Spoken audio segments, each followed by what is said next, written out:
All right, so we are hearing a lot from people right now about wanting to avoid hospitals, obviously, completely, if possible. But when you're going to be laboring or delivering at the hospital, finding ways to be there for as short of amount of time as possible seems to be on a lot of people's agendas. So we're going to talk to you guys a little bit today about the logistics of that, how that would look, what are the benefits. So we're going to get rolling with that. So this is Alyssa Leon. She is a doula, a local doula with Cherry Blossom Doula Services. And I'm Alyssa Johns. I'm a home birth midwife here in the East Valley. So we're going to start by just talking about what are the benefits of laboring at home. So you do that a lot as a doula anyway with your clients. So what does that look like? Let's just start with what are the benefits? How does that help? So the main reason families want to labor at home as long as possible is they don't want to go to the hospital too early. I feel like that's the biggest thing that I hear. It can be really disheartening when you think it's time and you get there and the nurses say, actually, you're still really early, or labor's not active, why don't you go home? So I feel like that is the biggest thing that we see. Other benefits are for families that aren't wanting to have a lot of interventions in their birth either. So the cascade of interventions, you may or may not have heard that, is when you get an IV, you're more likely to get an epidural, and you may be more likely to get Pitocin, and you just are on this train that you didn't expect to be on in the beginning. So trying to prevent those things from, being needed, and using natural methods to get labor really active at home as well can be helpful. So just kind of helping avoid having hands-on during labor as much as possible. Okay. So avoiding interventions. I know, what about like the distraction level at home? What do you see with that when you're laboring at home and then versus laboring at a hospital? How does that look different? How is laboring at home just itself beneficial? It's a really good question. So early labor, we're more concerned about getting labor off the ground. And if you are having a bunch of interruptions by staff coming into your room if you're in the hospital setting, different distractions and people taking your blood pressure and your heart rate, it doesn't allow you to get into that primal space to let labor take off. And so at home, you are in control of your environment. You are in control of the sounds, the smells, who's coming in and out of your room, or is it quiet and no one's coming in?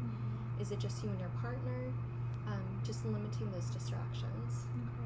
And I think like as a midwife, I see a lot, we labor really well in our own space. Like we're comfortable there. It's easier to distract yourself and kind of go about your day. When I'm talking with my clients who are going to be having hospital births, like when I'm doing childbirth classes, we talk a lot about like the distraction level. Once you're at the hospital, you're there to have a baby. So it's really hard to kind of get your mind off what your body's doing, kind of like when you're sick and you can distract yourself at work, but then you come home and lay on the couch and all you can think about is how you feel. So when you're at home, you can kind of distract yourself with your normal surroundings, with your family, with tasks that you would usually kind of go about your day and do. Once you get to the hospital, it's really like mentally you're there to just have a baby. So sometimes we wear ourselves out a little bit faster at the hospital too. We use our reserves because we're so focused on what our labor is doing. Okay, so I think sometimes too moms feel that pressure to perform a certain way when they get to the hospital, and if your body isn't there yet, it's okay. There's no expectations. Your body's going to progress at the pace it needs to, and I just feel like it's an unnecessary burden for moms to feel. The watched pot kind of thing. And then the other thing too is being able to rest in that early phase and conserve your energy. If you are at home, then you can take a sleep aid and go snuggle in bed with your partner, or just go in the bathtub and turn the lights off and really just get into that safe space. Whereas if you're in the hospital during that stage, you're not able to do that without tons of interruptions. So definitely benefits of avoiding interventions, being more comfortable at home, being able to go through that early labor process at home in like your own comfortable environment is really helpful. And then, we're out of that hospital environment for a little bit of time. That keeps us, in our own little bubble for longer, where we can be cozy and comfy. So we were talking about what are things to look for where it wouldn't be safe to be laboring at home. The things that I talk to families about are if you're not feeling your baby move, that's a big red flag. If you've, it's normal to be when you're laboring and you're focused through your surges or contractions, you're not thinking about baby's movement. But if it's been a while and you lay down and drink juice or have something sweet and you're still not feeling baby move, that's a good indication. It's better to be safe than sorry, to head in and be checked out. Also, if you're bleeding excessively, so it's normal to be spotting through early and active labor. When you wipe, you see pink or red or brown, but if you are saturating a pad within an hour, that's too much bleeding. Yeah, any flow of blood is something to watch for and to head in. What about water breaking? Because I know, in midwifery care, we can kind of monitor that, and then we can leave mom at home. As far as clients, water breaking, would they be needing to head into the hospital to be checked? So it's a good question. Each provider is different, and we will refer you to the way that your provider manages it. But generally speaking, for midwifery model of care, you would give them the heads up that your water released or you thought it did. You're looking at the color, the odor, the amount, and noting the time that it happened. Some midwives will have you, continue laboring at home and waiting for your surges or contractions to start within X amount of time. Generally, for the medical model of care, they'll want you to come in right away. So, whatever you're comfortable doing with your provider is what we recommend. So just checking in and kind of seeing what their protocols are. And otherwise we're looking at really, normal pregnancy, normal healthy pregnancies, low risk moms are generally safe to be laboring at home until things really kick up into a higher notch. Early labor tends to be a safe time in labor, especially if everything's been fine. If you've had things going on in your pregnancy like high blood pressure, anything like that has put you out of that normal, healthy, low risk, those are all reasons that you probably aren't going to want to labor at home as long as possible, and that you're going to want to check in with your provider earlier on to make sure that you are good to be at home for a little while. But those are reasons that you'd be wanting to check on your baby. If you had any kind of complications, you wouldn't want to just be chilling at home. And one of the questions that I know I get a lot, and you probably get a lot too as a doula, is like, how do you actually know it's time to go to the hospital? So we're doing this great laboring at home as long as possible, but nobody's really excited about having an accidental home birth. So how do we avoid that? How do we make sure we head in time? One of the things I always advise moms about is the behavior of the mom is one of the biggest things. A lot of providers will give you like a timing of, maybe 4 minutes apart or 5 minutes apart is a good time to head to the hospital. Another really important piece of that is how mom is behaving. So if we have a mom who is still pretty chatty, maybe her contraction is really strong, but when she comes out of it, she goes right back to talking, like just chatting normally. That's usually a sign that things are pretty early labor. But we usually see that take a turn, when active labor comes on and we see mom stop being as responsive in between. Her contraction might look the same as it did in early labor, but now she's just kind of staying in more within. And usually that seems to be a really good time to start making your way to the hospital. I think that's helpful to look for. Moms will also become more irritable in between. It's taking every single cell in her body to manage and breathe and focus through. So if the dog's barking or licking her, or toddlers coming in and crying, and mom starts to get really irritated, it's because, hey, she's working really hard through these surges, and it's a good sign that labor is progressing. Other things to look for is, doesn't matter what position you're laboring in, if your surges are continuing to be consistent and be that 2 to 4 minutes apart, and they're 60 to 90 seconds long, those are the time frames that we give especially as a first-time mom, a really good window. I feel most 4 to 5 minutes apart, lasting a minute long, is not always a hard and safe rule that labor's active. So it's taking that into consideration.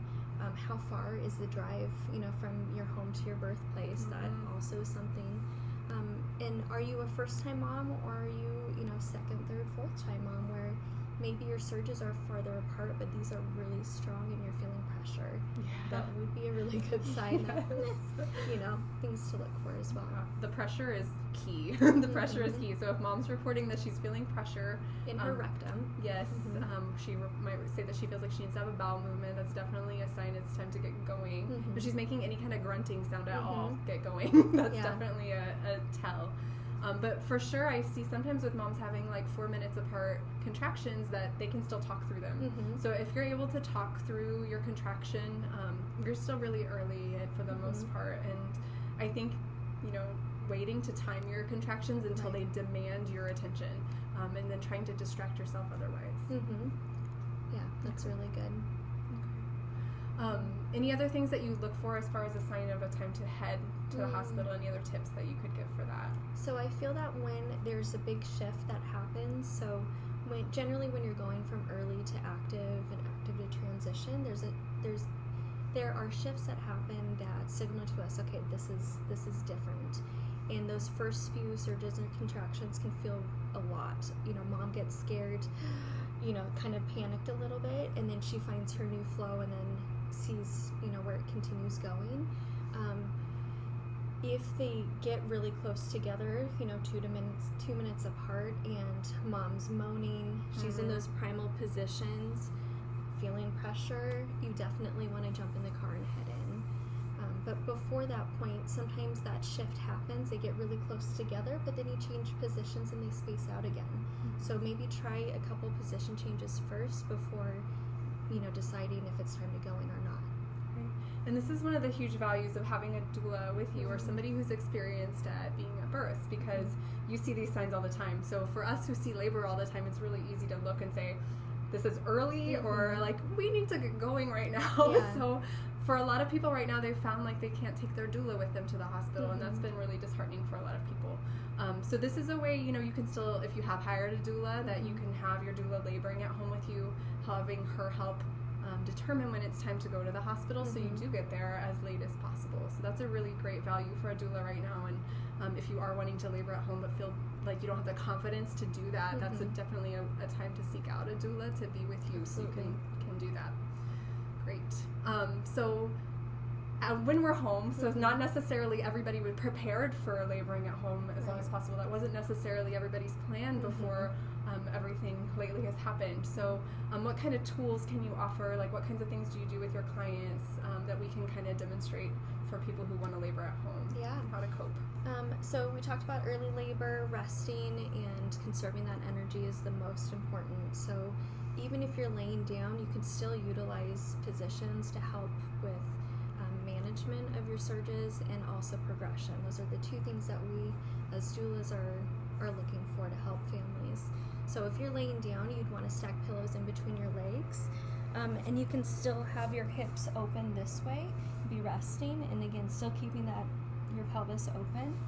As labor is progressing and you're moving more from early labor to active labor, the easiest way to explain it is you are now going to become more active. So laying down is no longer going to feel comfortable or manageable, and your body is instinctively going to tell you to get up and do something else. So that may be the hands and knees position. Your body is going to instinctively tell you to be on your knees, and you want to feel grounded, on the ground. It may also mean that you are now up and swaying. Sorry, I'll get down low. Swaying back and forth, rocking your hips.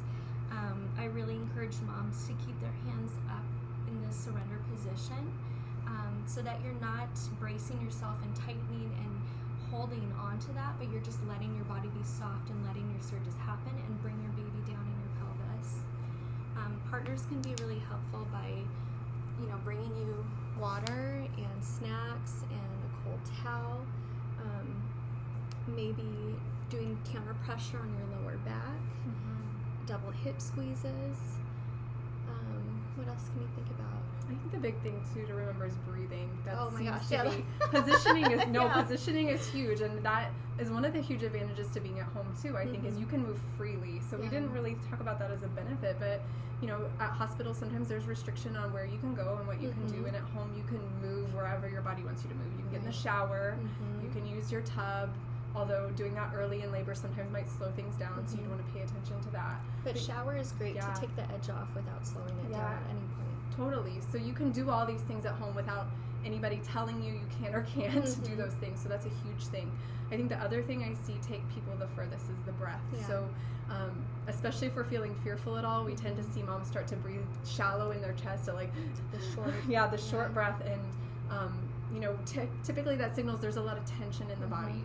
Tension, all that tension does is slow our labor down and make it more uncomfortable. So being able to breathe really, really nice and deeply, breathing deep into your belly, breathing really long and slow, helps keep us relaxed, keep us soft, so that our body can do its job.